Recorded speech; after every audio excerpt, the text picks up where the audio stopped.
Good morning. And thank you for coming and for your interest in the management and or this business of sports.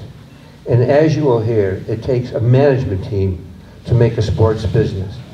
As my father, friends, and my bubby, some of you know what a bubby is, would often say, it's a business. Management is not always related to business.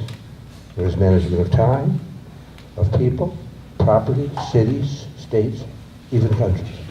It takes talented and experienced management folks to manage these parts, those people and so on. So today we are gathered to learn and discuss and take away some points as it relates to the management of sports. And remember, it's a business. We are fortunate to have as our panelist, our moderator, Rick Burton, the distinguished professor of the David Falk School of Management at Syracuse University. David Falk, as some of you might know, was a very relevant sports agent and sports lawyer and understood the management of sports. Clearly had foresight and understanding of what sports was going to become and has become. Jason Smorol, on the end, is the general manager of the locally owned baseball club, the Syracuse Chiefs. The Chiefs are the AAA affiliate of the Washington Nationals, the National League's Eastern Division champion, possibly and hopefully headed for the World Series. The Chiefs finished the season with a record of 81-62, the best record since 1989. The Chiefs finished the season as semifinalists for the Governor's Cup. And as we all know and have admired, the beloved and Hall of Fame college and professional football player, Floyd Douglas Little. Is that the right middle name? Exactly. Really? Right. Look, they don't use that name. And the special assistant to the Syracuse University athletic director, Dr. Darrell Gross. So folks, the sports management world, share with us, what is this all about, this world of sports management? Let's start with you, Rick. Well, we want to thank all of you for coming out today and sharing yourselves with us. And we started a few minutes late because there had been some discussion as to whether today was starting at 10 or 10:30. So we're pretty much right in the middle. We're just about we're on time for some of you who are early, and we're on time for some of you who might have been late. I wanted, before we start, and I'm going to serve a little bit as a moderator, take the opportunity to make sure that despite the fact that the three of us may talk a little bit about sport as business, that we talk about sport as joy. Sport is something that is really enjoyable for a lot of people, for the fans of the Chiefs or the Syracuse Orange, that sport brings an awful lot of happiness to a lot of people. And increasingly over the last couple of decades, sport has been discussed more frequently as a business. It's been talked about as athletes getting arrested, athletes breaking rules. We've heard a lot of discussion about drugs and things like that. And so we're going to try and keep our discussion up here today as a panel to not the joy of sport per se, but I want to make sure that the business doesn't become an evil word, that it's just about making money or it's just about kind of moving bodies around and things like that, and try and make sure that we keep the game pleasant in how maybe a lot of you might think about it or remember it. Jason came in and was faced with an enormous challenge with the Syracuse Chiefs. They had not been to the playoffs in 16 years. There were a lot of people, I think, in the local community who had probably given up on the Chiefs as kind of an entertainment option. A lot of people felt the stadium got built in the wrong part of town. A lot of people felt it was difficult to go to the stadium. He faced an enormous challenge coming in. Floyd, on the other hand, has kind of seen a different situation. He's gone from being one of the greatest running backs ever, and I sincerely say that with not only his college team, Syracuse, and they were a perennial bowl favorite when he played for Syracuse, but then going on and playing in the NFL, arguably the greatest sports league, I think, in America, certainly the largest in terms of the way in which we think about it from a TV standpoint. So He's come back to Syracuse within the last 5 years, and now the football program is not what a lot of people remember. Based on the ages of most of the people in the room, we probably have people here who remember the 1959 national championship team. We have people who probably remember the greatness of the 60s when Floyd and Larry Zonka and Ernie Davis were a part of those great Syracuse teams. And a guy who never gets mentioned, Jim Nance, who was one of the Syracuse's great running backs, who also went on to play professionally. But Syracuse football in the last probably 5 to 10 years, while it's gone to 3 bowl games in the last 4 years, has been much more of a 6-6, 7-5 team, and not the 11-0 team that some of you might associate with Coach McPherson or with Coach Schwartzwalder. So I want to make sure that as we talk about business, we leave time for questions. And I'm going to start with Jason and say, Jason, the topic today is supposed to be a little bit about management, and when you came in, you said, we're going to make going to the Syracuse Chiefs a lot more fun. And so your management style was to lift the community, and I'd like you to talk about that for a few minutes, if you don't mind. Thank you, Rick. And do I need the microphone? Yes. Yes. One yes is an all yes. So that's the way that I roll. I am kind of loud, so... and I do get emails saying, who is the loud guy on the microphone at the start of the games? He's too loud, turn it down. That's me. So I scream a lot at the beginning of the games. And I want to just touch on, what Rick said about the joy of sport.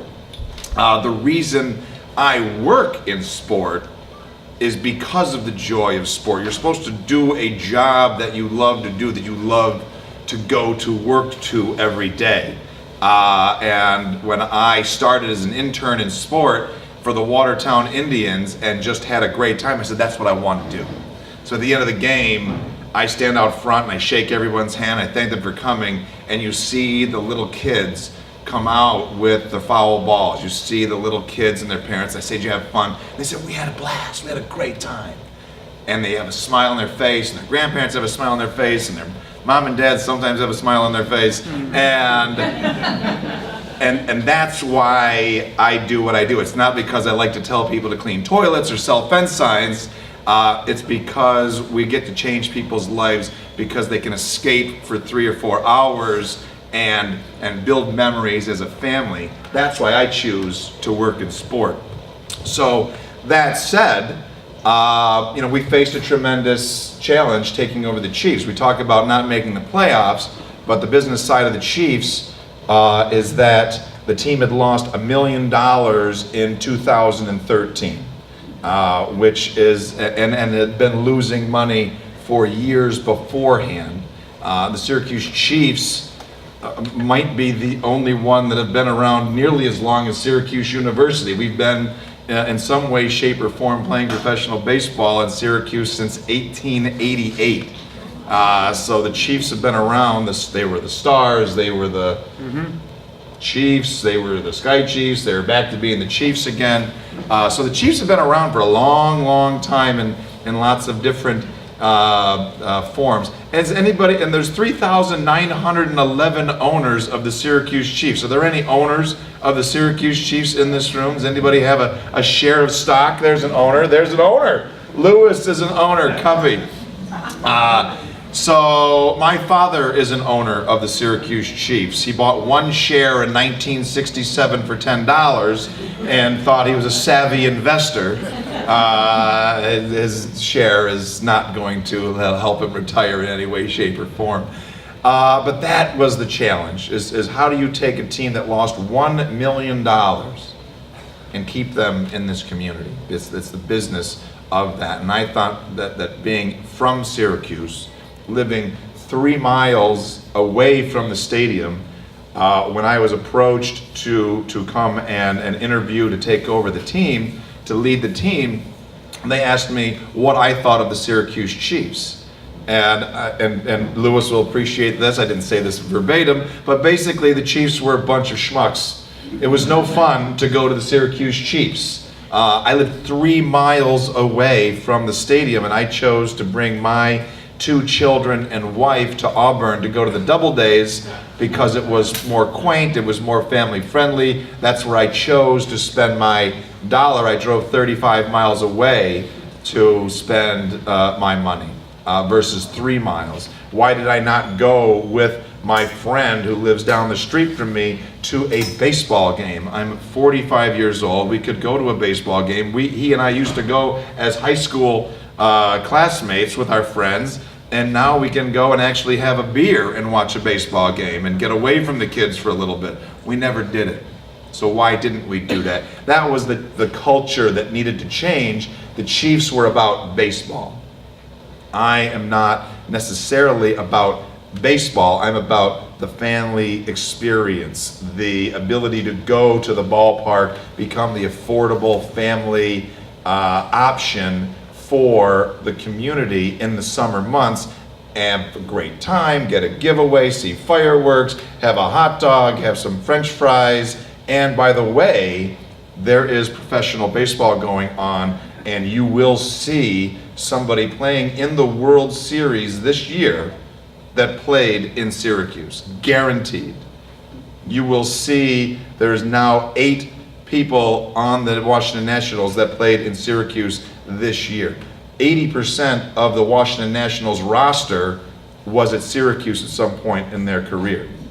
All of the other teams that are going to be playing have people that came here. 9 people on the Boston Red Sox that played in last year's World Series played on Pawtucket that was in Syracuse last season.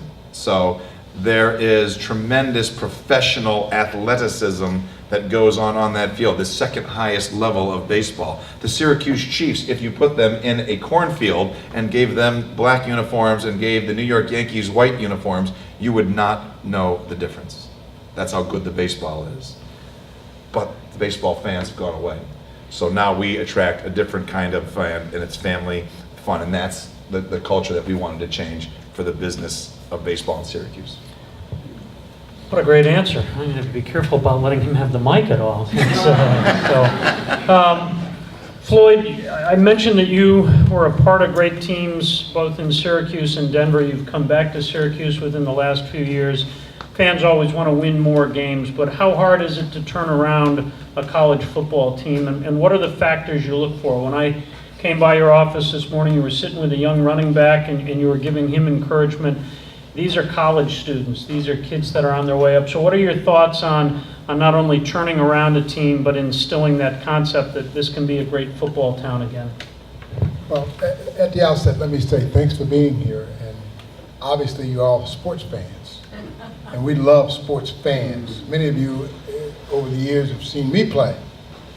I can't imagine. You're old enough to have seen me play. I'm 72, so I can't imagine you see me play. Anyone in the room see Floyd play when he played for Syracuse? Wow. Wow. Well, thank you for being here. And thank you for being a fan. It's interesting how I got back here. I left in 2007, came back in 2011, 44 years later. And the 144th year of Syracuse University. So the 44 has a significance. I had a chance to wear the number that Ernie Davis and Jim Brown wore. I played with Jim Nance, that you mentioned. Larry Zonka was my fullback. Tom Coughlin, the coach of the Giants, was my wingback. A lot of people don't know that. That's a real trivia question. Who played in the backfield with Floyd Little and Larry Zonka? Well, I don't know. Tom Coughlin. Well, who is he? He's the coach of the Giants. Won 2 Super Bowls. Oh, did he play? Yeah, he played. And you have to tell the story about him going to Coach Schwartzwalder and asking for more carries. Oh, yeah, well, I told him that that's not going to happen with Larry Zonka and me in the backfield. There's no way you're going to carry the ball. Coach said, why would I let you carry the ball when I got Floyd Little and Larry Zonka? It doesn't make any sense. So, but Tom was a great guy. But it's been a challenge, Rick, since I've come back. And you're right, we've gone to 3 bowl games in 4 years. So we've gone to bowl games every year I've been back. So. And hopefully, I had us going 4-0 into the Florida State game. I had us beating Villanova, I had us beating Central Michigan, I had us beating Maryland, had us beating Notre Dame, which is possible. We've been very successful against Notre Dame. But it's hard today to turn a program around with so much competition And when you had a coach that let the program deteriorate a little bit under Robinson, it started to go bad under Pasqualoni a little bit. And then kids today want to be seen on TV. They only want to go to schools that they see on TV. And they want pretty uniforms, which we've been able to change around. And I know that's been a bad taste in a lot of people's mouths when we change the uniform. I'm on the sidelines with a couple of recruits during the game last year, and all they didn't think about the game, they didn't think about the score. All they said was, boy, those are some bad uniforms they got.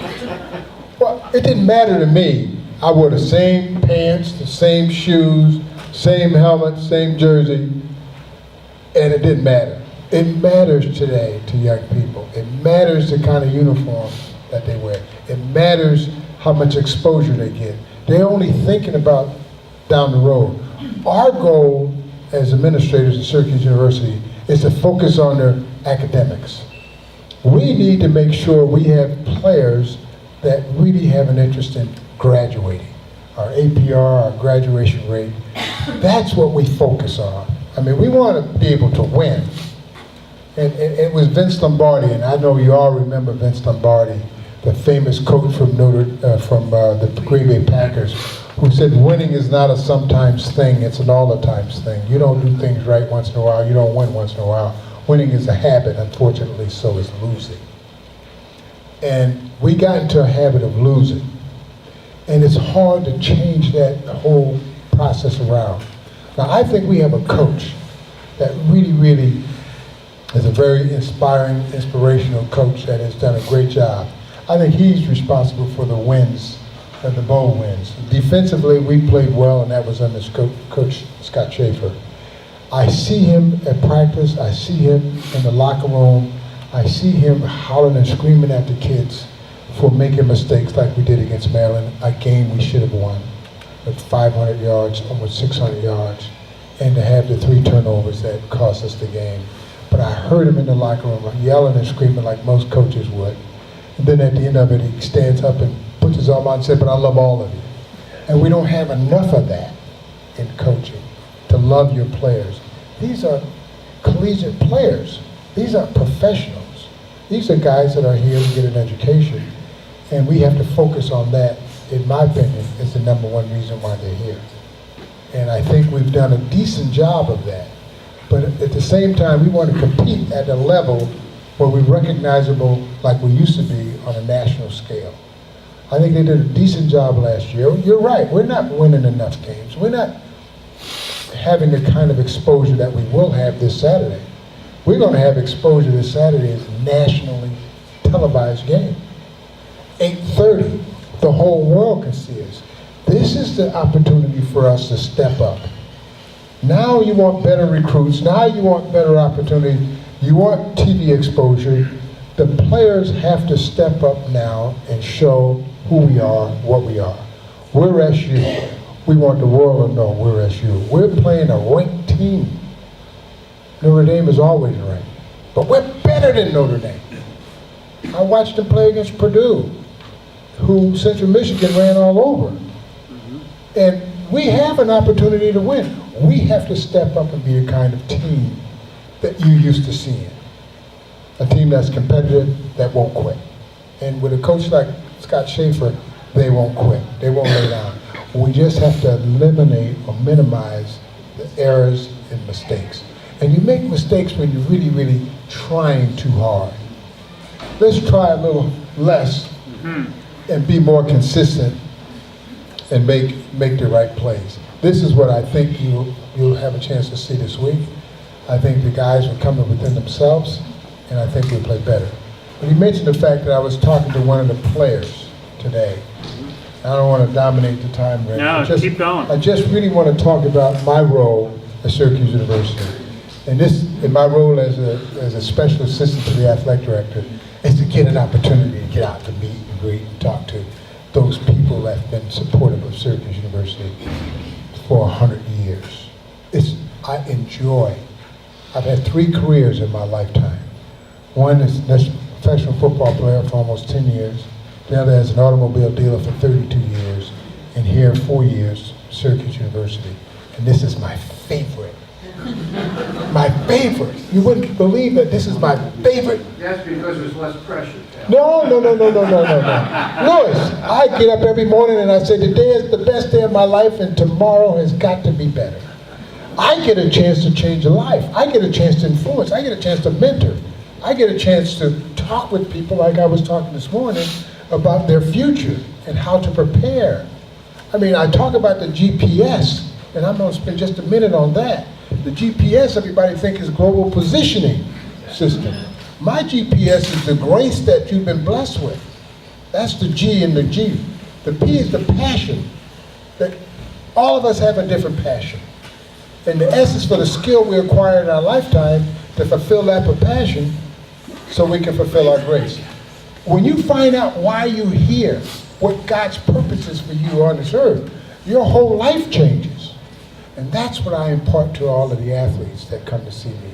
I have more female athletes come see me than men. And let me tell you, it's tough dealing with the girls. But I love it because I get a hug. And my job at Syracuse University is so enlightening that I can touch somebody and help them become a better person, help them find their grace, help them find their passion, help them develop the skill that they will be better people in life, in the world, that they will make a contribution, that they would pay it forward, that they would be a part of something that's grand and glorious. And that's a culture or an opportunity to be heard, to represent.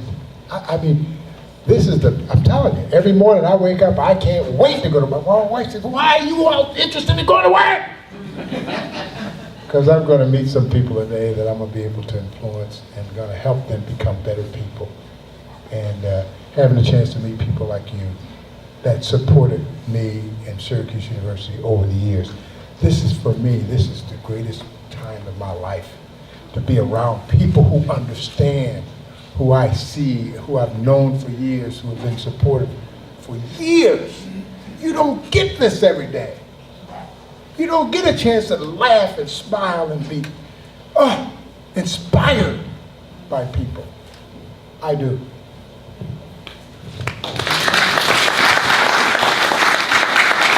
You know, Oprah is going to be here in town in a few days, and I think this guy would make a great guest to go on the Oprah show with that kind of enthusiasm and love for this community and love for the program. So just in case you missed that, the Syracuse-Notre Dame game is going to be on live Saturday night. I think the broadcast is going to start at 8 o'clock on ABC. So it's going to be real accessible even if you don't have cable. If you still have one of those TVs with the antennas coming off of it. And when I was growing up, my dad, you had to have the tin foil connecting the rabbit ears and stuff like that to get better reception. So we sure hope that you'll be watching SU on Saturday night, live national TV. Talk about program. I want to talk about turning a program around because you did a lot of great things to turn around the Syracuse Chiefs, and maybe there's something we can learn about how you think about getting a group that's always done it one way to do it a different way, and how much resistance you run into when we've always done it this way and someone comes in and says, well, have we thought about trying it a little differently? And people say, oh no, we can't do that. This is how we've always done it. And so I'd love to hear your thoughts on how much resistance you ran into and how much joy you had in saying, well, why don't we try this and see if this works? I was the commissioner down in Australia, the Pro Basketball League, kind of like the equivalent of the NBA up here. So I was the David Stern of Down Under, lived in Sydney, Australia. And their championship, they're kind of their, not their Super Bowl, because that's a one-game playoff, but in baseball, basketball, and hockey, in the United States, you have a best-of-7 championship. And when I got down to Australia, their championship was a best-of-3. And the year before I had gotten there, the favored team had won the first 2 games, and so it was over in 2 games. And I said to them, I said, well, have we ever thought about doing a best-of-5? Because I can tell you that the 2 teams that would play would make more money. Right now, money is a motivator in sports. There's no question about that. And they said, well, that's kind of an American thing. We don't do that down here in Australia. And I said, yeah, but you do care about making more money. I said, if you have a best-of-5, there'll at least be a 3rd game. And I got very lucky in my first year. It went the full 5 games. And we had 2 overtime games, including the 5th game, which had a massive crowd and big TV, and it was, but they fought me. The owners didn't want to go to a best of 5, and to us as North Americans, that's just a really simple thing. But I tell you that story because Jason's about to tell you a bunch of stories where he said, well, why don't we do this? And everybody said, oh, you can't do that. That's sacrilege. So, Jason, how much fun did you have changing the dynamic?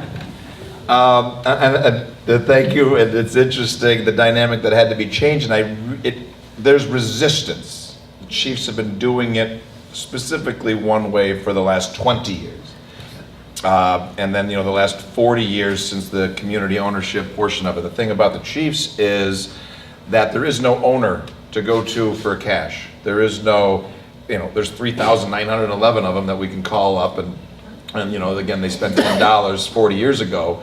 There's no cash call to go. So the restructuring, reorganization, reinvigoration, the transition that became the new Syracuse Chiefs is also, there's no capital behind it to make those things change. So there's no alternative other than to change the Syracuse Chiefs. What has been done, and I simply just went to these people and said, this is the way we're going to do it, this is my idea of what we have to do, and they say, why? This is not the way we do it. Well, the way you've been doing it resulted in losing $1 million. $1 million. And I say that everywhere I go. I'm a horrible person, actually, because they were great people that ran the Chiefs, and they did a lot of charitable good for the community, but that was to the detriment of the team, to the point where that team may have to go away. The team still is not out of the woods yet. We had a great season, but we still have a long way to go. There's still a very good reality that there is no more Syracuse Chiefs in Syracuse, New York, and that all those groups that have been benefiting and using and gaining awareness and this, that, and the other thing from the Syracuse Chiefs, that is not, there's a good chance that doesn't happen anymore. Because other communities would love to scoop up the Syracuse Chiefs and take them someplace. So my job is to keep that entity, the Syracuse Chiefs, in Syracuse. And we have to change. There's no alternative other than to change. And some of the crazy things that we had to do with the Syracuse Chiefs, the most amazing crazy thing that we had to do was to charge admission for tickets. You're crazy. You can't charge admission. Now you have to explain that was because previously we were giving the tickets away for free. They would paper the town. There would be 30,000 tickets to the Little League, and there would be 30,000 tickets to Irish Night, and 30,000 tickets to Postal Night, and 30,000 tickets to Fireman's Night, and 30,000 tickets to Seniors Night. No offense to any seniors in the room. No offense. I'm almost, yeah. But when you give your product away for free, there is no value. And I easily say to the community, and we did not get much backlash from the community. The letters that came back, the comments were, that's great, the Syracuse Chiefs are finally charging for tickets. They're a business. Guess who does not give their tickets away? Syracuse University. They put a great product on the field. We go and pay for that value to go to see Syracuse University. Guess who does not give their tickets away? The Syracuse Crunch. Guess who does not give their tickets away? The movie theater. Guess who does not give you free golf or free tennis? If we all went to the restaurant, I would like to have chicken cordon bleu, and I would also like to not pay for it. It doesn't work. So the other flip side of the coin is, our ticket is $5. Our best seat is $12. If you want to sit there and have home plate be here, that's $12. Our most expensive ticket is less than it is to go to the movies. Our most expensive ticket is less than the cheapest ticket at the Crunch. Our most expensive ticket is less than sitting, no offense, the top of the dome, where I sit. And so we had to instill that value that we're worth $5. We're worth $10. We're worth $12 with a senior discount. It's only 10 or 8 or 3. And if you're in the military, it's free. So we establish that value. So for me, to directly answer the question, to change the culture, to change all the changes that need to be made, I really, in my opinion, it wasn't so hard because it had to be done. And I could always just say, we lost $1 million. I have to charge you for what we are asking for. If you choose not to pay it, you do not see the value, I'm okay with that. My job is to go find someone that does see the value of it. So that's what we had, that's what we did. Floyd, leadership, Lewis? I see the value, and we all see the value of attendance. But the university does not get subsidized by their affiliate. Does the Nationals subsidize your entity, your business entity, by paying the players? Question was whether the Washington Nationals provide any financial support to the Syracuse Chiefs, since the Chiefs are the AAA affiliate of the Nationals. There's no direct subsidy given by the Nationals. They do. We are part of the farm system. That's the same for all of minor league baseball. It was invented by Branch Rickey in the 40s. So that we are a depository for Major League Baseball. Much like the NFL has a nice system. They say in college football, you pay for it, and you pay for the dome, and you pay for the players and the travel and all this and that, and then you can go straight from and be ready. You know, Floyd Little can play in college football and go and be one of the greatest running backs of all time in the NFL. And you can go from your senior year, junior year, freshman year, from college to go play in the NFL to some level. You know, it's easier to do that. Baseball is a little bit different. You know, to get to the major league, nobody gets drafted out of college and is able to play in Major League Baseball. It cannot be done. I don't know if it's ever been done. Maybe on a rare instance. At the bare minimum, it takes at least 2 years to get drafted out of college to play minor league baseball, to become acclimated, to have the grind of playing 162 games at that level of being able to hopefully get a hit 3 times out of every 10 times at bat. So the baseball teams have this elaborate farm system where they start off, there's 5 or 6 levels normally that the guys will go through before they get to the major league level. The major league affiliate pays for all of the players. We pay for all of the everything else, the bats, the balls, the buses, the travel, the uniform, the field, the lights, utilities. So they don't directly subsidize us, but they do provide the players that we put on the field. So it's different than other sports.